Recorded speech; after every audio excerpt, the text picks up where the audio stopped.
पूरी बीजेपी में किसी भी साइड में अगर आप देख लें तो एक अकेला मर्द नजर आता है, उसका नाम है योगी आदित्यनाथ। काम कैसा कर रहा है वो मैं नहीं बता सकता, क्योंकि मैं क्या काम हो रहा है तो सब सामने दिख रहा है, लेकिन हम मर्द है वो पटक के मारना जानता है। तो आपका शुभ नाम क्या हुआ सर? राकेश पुरी, सर कहाँ के रहने वाले? लखनऊ के। लखनऊ के रहने वाले हैं। सर अभी देखा जा रहा है लोकसभा चुनाव के जो है अब कुछ दिन रह गए हैं, कुर्सी के लिए हर पार्टी जो है काफी जोरों शोरों से तैयारी करते हुए नजर आ रही है। वहीं एक अहम भूमिका निभाते हुए नजर आ रही है ईडी और सीबीआई इस बार के चुनाव में। एक भूल गए, income tax. Income tax sir अच्छा सर, तीन भूल गए। हाँ। तीन नाम लीजिए ना, ED, CBI and income tax. ED, CBI and income tax, तीन लोग अच्छे भूमिका निभा रहे हैं। आगे अब आप सर इससे पहले चुनाव में ईडी और सीबीआई और जैसा कि आपने बताया इनकम टैक्स इतना ज्यादा रोल प्ले करते हुए नजर नहीं ज्यादा रोल नहीं प्ले करते थे, लेकिन रोल होता था। हाँ। देखिए अभी जो भाजपा कर रही है उसने जो कुछ भी सीखा है वो कांग्रेस से सीखा है। ईडी जो कर रही है वो उसने कांग्रेस से सीखा है। हाँ, जैसे ईडी सीबीआई का इस्तेमाल उसने कांग्रेस से सीखा है। उनको क्या आता था? सर क्या आपको लग रहा है ईडी सीबीआई का इस्तेमाल इस प्रकार होता था कभी? आपने अभी कहा ना कि ज्यादा हो रहा है, वही मैंने कहा कि ज्यादा अब हो रहा है, लेकिन वो करते हैं, वो पार्टियां भी करती थी, ईडी सीबीआई का यही काम करती थी। सर इंडिया अलायंसेस ये कहते हुए भी नजर, इंडी वो बोलता है जिसको इंडिया बोलने में शर्म आती है। लेकिन सर इंडिया वो इस वजह से नहीं इंडी वो बोलता है जिसको इंडिया बोलने में शर्म आती है। इंडिया बोलने में कैसी शर्म है? तो वही तो कह रहा है, इंडी इसीलिए तो वो बोलते हैं क्योंकि उनको इंडिया बोलने में शर्म आती है। सर अभी इंडिया अलायंसेस ये कहते हुए नजर आ रही है सर दैट एक बार कांग्रेस को आने दो, फिर इस ईडी और सीबीआई का सही इस्तेमाल वो बताएंगे। तो क्या अब राजनीति में यही होने वाला है? अगर बीजेपी सत्ता में आती है तो अपोजिशन से, जैसे कांग्रेस से या और पूर्व की सरकारों से इस सरकार ने सीखा कि चाहे वो ईडी का इस्तेमाल हो, सीबीआई, इनकम टैक्स, चुनाव आयोग को खरीदना हो, जो भी कुछ करना हो, है ना, तो उन सबको करने में उन्होंने कांग्रेस से सीखा। अब कांग्रेस ने इनसे सीख लिया है कि इसका ज्यादा इस्तेमाल करना है। जैसे इलेक्टोरल बॉन्ड लाए थे, मुझे आज भी याद है बेशर्मी से स्वर्गीय अरुण जेटली जब ये लॉन्च किया था इलेक्टोरल बॉन्ड, तो वो उसमें थे सदन में, और अरुण जेटली बता रहे थे आप लोगों को भी तो फायदा होगा। स्वर्गीय अरुण जेटली ऐसे मुस्कुरा के कि अगर इलेक्टोरल बॉन्ड हम लाए हैं तो आप लोगों को भी तो चंदा मिलेगा चोरी छुपे। तो ये तो वही आप मान रहे इलेक्टोरल बॉन्ड में जो है कुछ तो गड़बड़ है? पूरी तरह गड़बड़ है। कुछ क्या होता है, मतलब अपोजिशन अगर इस बात को कह रही है तो इसको मानना कहीं ना कहीं सही होगा। जनता भी मान रही है। इस बार का जो इलेक्शन आप देख रहे हैं, कहीं पर कोई नारेबाजी, कहीं कुछ हो रहा है, कहीं कुछ नहीं हो रहा है, क्योंकि बहुत चुप्पा चुनाव है इस बार। लेकिन सर मोदी जी आज का ही उनका ये बयान सामने आया है, वो ये कहते हुए नजर आए हैं अभी जितने भी करप्ट नेता हैं, भ्रष्टाचारियों को ईडी और सीबीआई इसी प्रकार पकड़ेगी। तो एक प्रधानमंत्री का इस प्रकार बयान देना वो कहाँ तक सही है? ईडी और सीबीआई जो है वो एक इंडिपेंडेंट संस्थान है। देखो एक बार बता दें कि हमारे जो मोदी जी हैं उनके पास में 2 ही 3 काम है। एक ये काम है कि हिंदू मुसलमान कैसे करना है, ये उनके पास बहुत बड़ा काम है ना। दूसरी बात, उनको ये बताना है कि मैंने जो मुफ्ती सईद, जो उनकी बेटी है, कौन, महबूबा मुफ्ती के साथ जो सरकार कश्मीर में चलाई, उनकी बेटी है मुफ्ती मोहम्मद सईद की जो बेटी है ना, महबूबा मुफ्ती, उनके साथ सरकार चलाई तो हम लोगों ने बहुत अच्छा सरकार चलाई वहां से, जबकि दुनिया जानती है कि उन्होंने इसके पहले कितनी गालियां दी। तो ठीक है, कर रहे हैं, मोदी जी जानते हैं इसको कैसे इस्तेमाल करना है। सर आप लोग लखनऊ से हैं, यहाँ पे गवर्नमेंट भी जो है वो भाजपा की है, तो यहाँ की गवर्नमेंट कैसा काम कर रही है? एक बात तो देखी जाए तो मुझे पूरी बीजेपी में किसी भी साइड में अगर आप देख लें तो एक अकेला मर्द नजर आता है, उसका नाम है योगी आदित्यनाथ। काम कैसा कर रहा है वो मैं नहीं बता सकता, क्योंकि मैं क्या काम हो रहा है तो सब सामने दिख रहा है, लेकिन हाँ मर्द है वो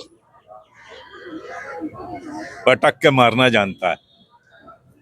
योगी आदित्यनाथ। तो इस बार 2024 के चुनाव के बारे में क्या लग रहा है आपको? इस बार क्या रिजल्ट होने वाला है? बस ये बता दीजिए। बहुत ज्यादा जो है वो इस बार दिखेगा चुनाव में चेंज। चुनाव में चेंज दिखेगा 100%। ये आप बहुत बड़ी बात कह रहे हैं। हाँ, चुनाव में 100% अंदर बहुत आग लगी हुई है। अंदर अंदर बहुत आग लगी हाँ, हुई है। बहुत आग लगी हुई है, तो बदलाव देखने को मिलेगा 100%। सर। आप जो कुछ कह रहे हैं 405 सर, आप कुछ तो कह रहे हैं। देखिए, मेरा मानना है हाँ। कि मैं भाई साहब की बात से सहमत नहीं हूँ। विपक्ष जो चुनाव हार मान चुका है, वो सिर्फ 400 पार जाने से रोकने की तैयारी कर रहा है। बाकी उसने चुनाव मान लिया है कि सरकार बीजेपी अलायंस की बनेगी, और मोदी जी भी पूर्णतः आश्वस्त हैं और उनके सांसद भी पूर्णतः आश्वस्त हैं। वो 400 पार का जो नारा है, वो हो सकता है उसमें 370 रह जाए, 375 रह जाए, लेकिन विपक्ष जो है सिर्फ इस कोशिश में लगा है कि उसको 400 पार जाने से रोका जाए। सर 400 पार का एक सवाल सर मैं आप लोगों से पूछना चाहूंगी सर, लोकसभा में सीट कितनी है उसमें सर? अगर लोकसभा के सीट में 545, बिल्कुल सर 545 सर, 543 है सर, 43। 43 है सर अभी। सर 543 सीट्स में कहीं 411 की बात कही जा रही है, कहीं 400 पार की बात कही जा रही है। फिर सर वही 28 बात। पार्टी क्या करेगी सर? उन्होंने तो एक बार गलती से 600 सीट बोल दिया था भाजपा के बड़े नेता ने। 4000 बोल दिया था नीतीश कुमार जी ने। हाँ, तो नीतीश कुमार जी भी नीतीश कुमार जी ऐसा कुछ नहीं है। नीतीश कुमार जी 4000 बोल गए थे। वो जानते हैं, वो देखिए, कभी बस में चढ़ी हो, इस तरह कहा जाता है। एक मिनट, कभी बस में ट्रेवल किया जी सर। है?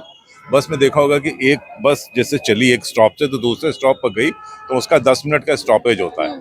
वो 10 मिनट के स्टॉपेज में एक आदमी आता है ना, और वो टक टक मारता है बस पे कि हाँ तो भाई और बहनों आपकी बस जाने में 10 मिनट हैं, और उसके बाद वो माल बेचता है और निकल लेता है। तो वही है। जी सर क्या? मेरा ये कहना है कि बच्चे से जब बच्चा हाई स्कूल दे रहा होता है, इंटरमीडिएट दे रहा होता है, तो उसके पेरेंट्स कहते हैं बेटा 90% से कम मार्क्स नहीं आने चाहिए। इस तरह मोदी जी का भी 400 पार है, तो मेरा मानना है कि जब सक्सेस मिलेगी तो 370, 365 इस तरह स्कोर जाएगा। ये जो 400 पार का है वो इसीलिए दिया गया कि एक टारगेट दिया गया है। जैसे टारगेट अचीव करने की बात होती है तो टारगेट थोड़ा कम भी रह जाता है, 2-4%, और एक्सेस तो नहीं जाने का नजर आता है। मतलब वो टारगेट पे टच कर पाएंगे इतना आपको भरोसा है? 365 मेरा कॉन्फिडेंस कहता है 365। 365 मतलब एक बार और गवर्नमेंट आ जाएगी? हाँ आ जाएगी, 100% आएगी, 100%। 100% बीजेपी अलायंस सरकार बनाएगी। सर हमने ये देखा कि हाल ही में ईडी के द्वारा विपक्षी राजनीतिक नेता कांग्रेस लीडर आपका डीके शिव कुमार को फिर से टारगेट किया गया कहकर कि मनी लॉन्ड्री केस में। तो आपको क्या लगता है कि इलेक्शन 19 अप्रैल से स्टार्ट होने वाला है, इलेक्शन की वोटिंग, तो क्या इलेक्शन के दौरान लीडर्स को टारगेट करना एक बीजेपी के द्वारा कंपटीशन को एक कम करने का षड्यंत्र नहीं है? पहली बात तो ये मैं सही कर दूं आपको कि ईडी के द्वारा जो टारगेट करने की बात की जा रही है वही गलत है। प्रत्येक ऐसी संस्थाओं का अपना दायित्व होता है कि संबंधित अपराधियों के बारे में तथ्यगत जानकारी जुटाएं। जब उनको लगता है कि पर्याप्त साक्ष्य हैं तो उनके संदर्भ में कार्रवाई करें, और कभी भी जो भी कार्रवाई की जाती है कोई मुहूर्त देख के नहीं की जाती है। ठीक है, किसी अपराधी के विरुद्ध कार्रवाई की जाए और उसको हम लोग फोकस कर दें कि अभी क्यों, तो आखिर दूसरा प्रश्न भी उठता है कि आखिर कब। सर इसको आप हम कोई चुनाव से जोड़ दे, किसी की कोई घटना होती है उसको विभिन्न कोरिलेट कोई कर दे, ये उसके ऊपर डिपेंड करता है। ईडी संस्था इसलिए बनाई गई है कि जहां भी इस तरह के अपराध होते हैं उनके विरुद्ध वो कार्रवाई करे, और वो संविधान द्वारा प्रदत्त अधिकारों का, कानून द्वारा प्रदत्त अधिकारों का उपयोग कर रहे हैं। लेकिन सर इलेक्शन के टाइम पे क्यों, और अगर एक के ऊपर कार्रवाई करते तो वो हमें समझ आता है। इलेक्शन के दौरान क्या ऐसी कोई प्रक्रिया बनाई गई है कि हमारा सारा कानून एंड लॉ एंड ऑर्डर की व्यवस्था रोक दी जाएगी? क्या हम लोग खाना बंद कर देते हैं इलेक्शन के दौरान? क्या हम लोग ट्रैफिकिंग बंद कर देते हैं? क्या हॉस्पिटलिटी बंद कर देते हैं? क्या सुप्रीम कोर्ट अपनी सुनवाई बंद कर देता है? पर मुद्दा ये है कि दूसरे जो विपक्षी राजनीतिक दलों के ही नेताओं को क्यों, बीजेपी के भी तो नेता भ्रष्टाचारी हो सकते हैं तो उनका तो नाम सामने नहीं आ रहा, पर विपक्षी दल जो है उनके नेताओं का नाम सामने आ रहा है, ऐसा क्यों? क्योंकि तो अगर ईडी काम कर रही है तो एक स्वतंत्र संस्थान है, उनको तो सबके लिए काम करना चाहिए। बिल्कुल, तो क्या आप ये कहना चाहते हैं कि पार्टिकुलर जो नेता पकड़े जा रहे हैं वो बीजेपी से हैं? यदि नहीं, वो अपराधी हैं। वो किस पार्टी से ये मतलब नहीं है, किसी पार्टी विशेष के वो हैं, ये एक संयोग हो सकता है।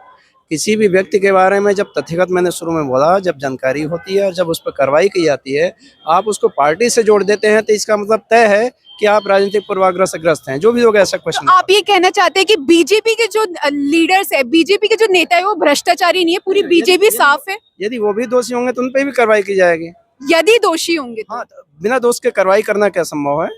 यदि तो लगेगा। दोष सामने ही तो नहीं आ रहा। दोष दूसरे पार्टी के लीडर्स, आप बताइए सर, दोष दूसरे पार्टी के लीडर्स का क्यों सामने आ रहा है, उनका क्यों नहीं सामने आ रहा? मैडम ये करेक्ट कर दूं कि ये कार्रवाई 2 साल पुरानी, ये केसेस जितने भी जिसमें ईडी इन्फोर्समेंट डायरेक्टरेट, वही तो अब 2 मैं साल पुराने केसेस हैं। प्रक्रिया होती है केस की, क्या होता है, पहले शोकाज दिया जाता है। जैसे अरविंद केजरीवाल को 9 शोकाज नोटिस दिए गए। एक दिन में 9 शोकाज नोटिस नहीं दिए गए होंगे, 1 महीने बाद, 2 महीने बाद, यानी 9 महीने से बराबर कार्रवाई चल रही। और पीछे 1 साल, यानी 2 साल से जब ईडी कार्रवाई कर रही है। अब चुनाव कभी होगा, कभी विधानसभा का चुनाव होगा, कभी लोकसभा का चुनाव होगा, ये कहना गलत होगा पूर्णतया कि चुनाव को दृष्टि में रखकर कार्रवाई सर सिर्फ अरविंद केजरीवाल की बात नहीं है, अगर अब आप लीडर का औरों की भी बात देखा जाए तो संजय सिंह भी है, हाँ, तो उनको भी ये है। अगर दूसरे पार्टी का देखा जाए तो टीएमसी की ज्योति प्रिया को भी उन्होंने टारगेट किया। अगर आप कांग्रेस का भी देखा जाए तो कांग्रेस के उन्होंने भारत भूषण को टारगेट किया, उन्होंने अभी फिलहाल में डीके शिव कुमार को टारगेट किया। तो अगर आप सीपीआई का एम का पार्टी का भी देखा जाए तो उसमें भी उन्होंने एसी मॉर्डीन को भी टारगेट किया। तो वो इलेक्शन के टाइम पे सिर्फ एक केजरीवाल का ही नहीं, सबको क्यों टारगेट कर रहे हैं? देखिए क्या होता है, ये कार्रवाई पहले से चल रही है। जैसे मैं आपको एक केस बताता हूँ, एसोसिएटेड जर्नल का आपने नाम सुना होगा, जिसमें सम्मन पे सोनिया गांधी जी हैं, राहुल गांधी जी हैं, और अभी प्रॉपर्टी अटैच की गई थी एसोसिएटेड जर्नल की, दिल्ली की भी और लखनऊ की भी। तो जब ये प्रॉपर्टी अटैच हुई है, कार्रवाई चल रही है। अब मान लीजिए कल को गिरफ्तारी हो जाए 6 महीने बाद या 4 महीने बाद, तो आप ये कहेंगे कि रिजल्ट से पहले ऐसा हो गया। तो देखिए कानून की प्रक्रिया चलती रहती है, 2 साल बाद, 1 साल बाद, ये सब 1-1 साल से तो जेल में है सिसोदिया। कोई आज तो नहीं, चुनाव अब डिक्लेयर हुआ, आचार संहिता अब लगी, तो चुनाव से जोड़कर इस गिरफ्तारी को देखना गलत।